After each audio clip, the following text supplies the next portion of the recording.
nice and tight.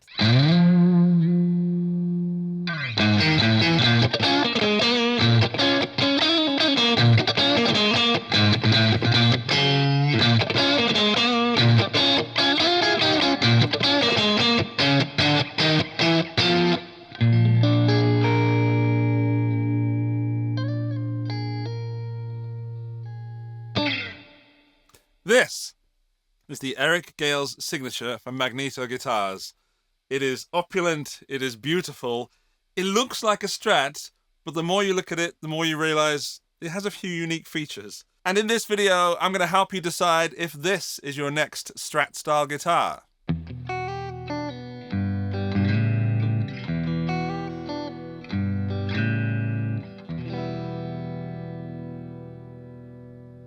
I usually do out-of-the-box reviews so that I can see how it comes from the distributor or from the manufacturer. That's not the case with this one because I've had the guitar for quite some time and I've been enjoying it a lot since then. So to give it its full name, this is the Sonnet Raw Dog 3. It's got a two-piece basswood body which is finished in polyurethane sunset gold. That scratch plate is mirrored gold and the trem cover on the back is also mirrored gold. As for the neck, we're looking at a roasted hard rock maple neck with an East Indian rosewood fretboard and that Eric Gales inlaid signature at the 12th fret. And interestingly, it's a very comfortable medium C with a 12-inch radius. It's got a dual action truss rod, Gotoh tuners which are not locking, but the guitar never goes out of tune. The custom vintage style trem is also from Gotoh, and that's got steel plate saddles and a steel block. The pickups are Eric Gale pickups made by Magneto. They're called the Metro Poles Custom EG1 set. And then we're looking at a standard 5-way switch, but only one volume and one tone. And then what seems to be a really sturdy output jack. I will take that apart later on and we can check out what it looks like inside and see how well it's built. However, something that you might not know about this guitar is it's got 3 strap buttons.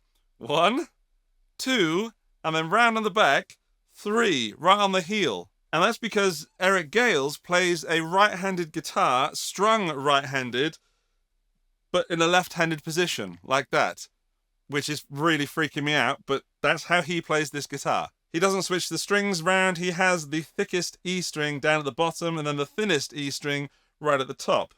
That's very weird, and no, I'm not going to attempt it, but I am going to play the guitar some more. So, I'll play something clean and we'll go through the different pickup settings, and then we'll go a bit dirtier and go through the pickup settings as well. The amp I've been using so far is the Royalist from Tone King, and I'll be doing some more cleans later from the Fender Deluxe Reverb. Volume and tone are on maximum, and we'll start on the bridge pickup.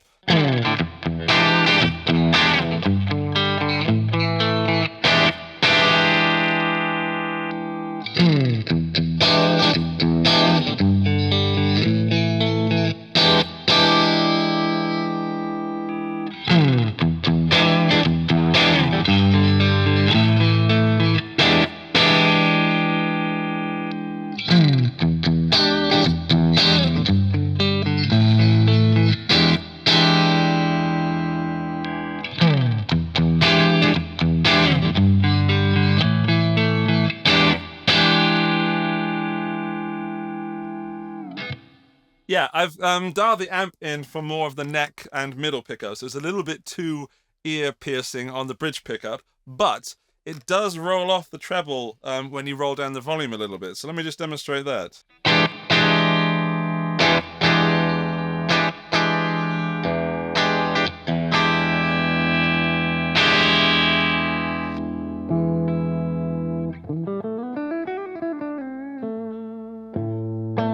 Yeah, so it was a bit too ice-picky, sorry, and you can definitely tame that with the tone, or just set your amp more for the bridge if you're into the bridge pickup.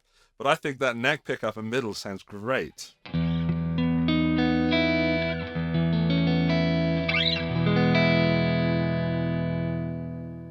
Right, let's do something super clean with the Fender.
Now go back to the Royalist for a moment and put some fuzz through it. The fuzz du jour is the legacy fuzz from Cornell amplification. And this is when I think the guitar comes alive, when you've got a fuzz pedal or an overdrive or something, or you have an angry amp.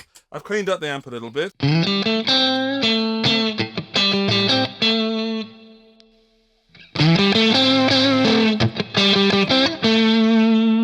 And that's the 4th position. Here's 5th.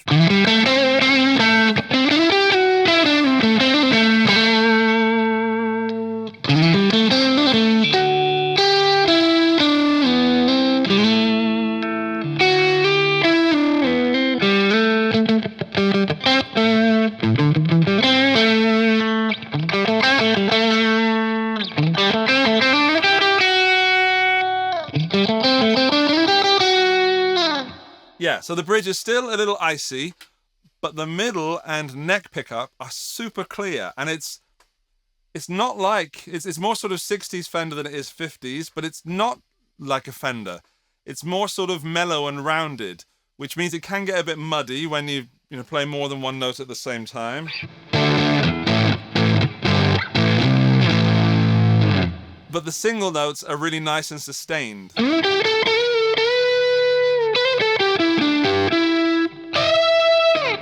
So it's thick, and if you've heard Eric Gales play, which I'm trying to get somewhere in that ballpark, in the same sort of area code, it sounds like Eric Gales has had a big hand in this guitar, rather than just saying, can you make it that color and put 3 single coil pickups in it?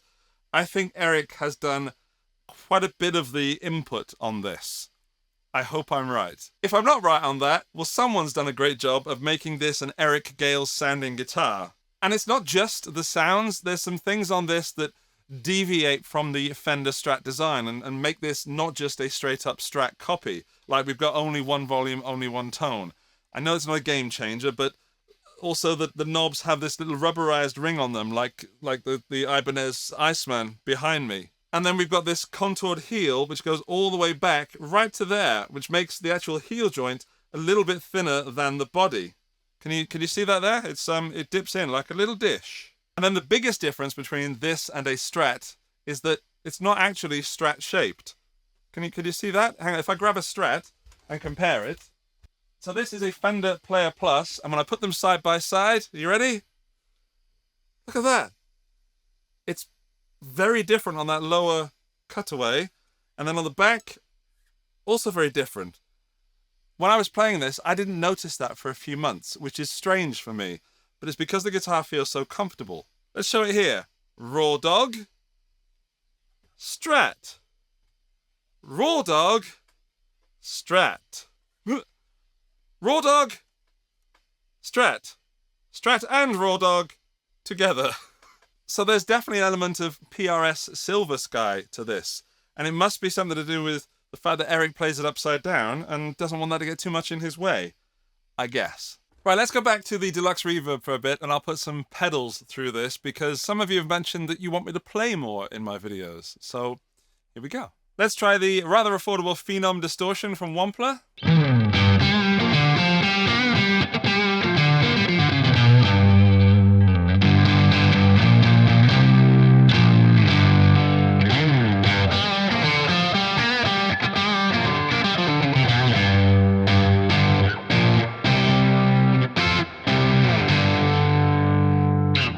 Let's do some clonny stuff.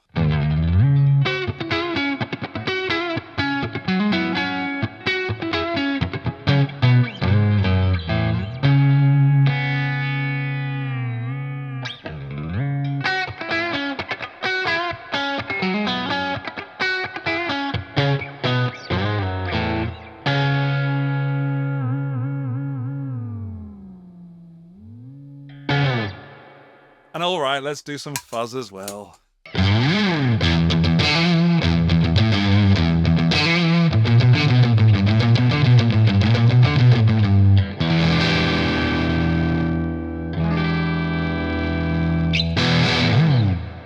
So the Cornell legacy fuzz can often sound too big and too thick and really nice to play on your own, but in a band situation, it would be too full. A Strat-style guitar with 3 single coils normally fits it really well. Some don't. This one does. I think those are all great tones. And don't forget that I'm going through the Fender Deluxe Reverb, so even though the Tone King Royalist is quite a special amp, that's accessible to most people, so I wanted to make them around the same price. All right, I want to look inside this because outside, I dig it. Inside, let's have a look and see what's going on. I can't get the scratch plate off without taking the neck off, so let's do that. Don't try this at home, or do. Learn how to set up your own guitars and take them to pieces and put them back together again. It's fun. Neck joint is nice and tight. That's quite difficult to get out. Wow. Well done, Magneto. Ah. No shim or anything like that in there? Or was that... That's a bit of a shim or a bit of tape there. Sound like Father Dougal then. A bit of tape there. Now, lifting off this scratch plate. What are we going to find? Good stuff, I hope. Oh, wow. Wow. Okay, that looks kind of custom done. I've never seen that in a mass-produced guitar. That is shielded with copper tape, and usually they're just painted. Wow, that's impressive. Then we've got these sort of joiners, which I've never seen in a guitar like this before. Or any guitar, in fact. We've got some small pots, but they are alpha pots. Then we've got what seems to be a fairly standard 5-way switch. Doesn't seem to be anything special, but it works for sure. It feels nice as well. And then what's really surprising are the rubber grommet things. You know, the tube stuff instead of springs. That, for me, is more of a custom shop sort of thing. And then these are the Magneto pickups, the Eric Gales, and they're with vintage wiring. I am really surprised at what that guitar looks like inside. The attention to detail has suddenly made me love this even more. There's the neck pocket again, a bit closer up, and it's really well done. Let's just have a look inside this trem cavity. Right, not the most interesting of cavities, but it does confirm there's a full-size block in there, which is steel according to the specs. Then we've got 3 claws, and is there a... Yeah, there's the grounding wire just there onto the claw. It's done well, it's clean, exactly what I would hope for, but nothing more. No secrets. Right, let's weigh it. On, off, there we go. And it is coming in at 3.6 kilos, which I think is about 8 pounds. Yeah, just under 8 pounds, which means it is the perfect weight for a Strat-style guitar. Let's also take a look at the output jack. Oh, that is a pure tone socket, which is a luxury socket. Look at that. That's why it feels so good when I plug the cable in and take it out again. That is quality. That begs the question, why aren't Magneto Guitars advertising the fact that all this stuff is done inside?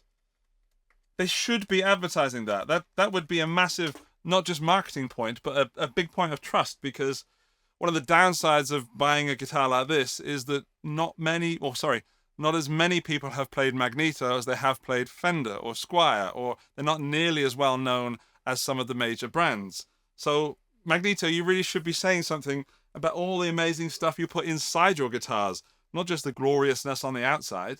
I really hope this video has helped you, because it helped me. Sometimes I connect with a guitar more than others, and I really connected with this one, which is why I've spent so long playing it before making the review. I just enjoyed it. And it's good to know that my instincts are right. You know, all the stuff that's gone into this is a quality guitar, and if this had a different name on the headstock, this would quite easily be double the price. Or maybe it's going for around 8, 9 now. It'll easily be 12 to 14. So if you get to see one of these near you, pick it up, play it, and really, really enjoy it. And if you're on the fence about buying one of these, don't be. That is absolutely a beautiful guitar. I guess because it's a signature model, some people won't like the big, grandiose finish. But yeah, what can I say? That is a subjective opinion. And oh, but I'll pop those back under there. It's a great spec, a great sound, a great look, in my opinion. I love it. Right, if you want more information about this, I will put links to it in the video description and first comment. Otherwise, there's a subscribe button, and there's a video that YouTube thinks you should watch next. And I'll see you in the next one. Bye-bye!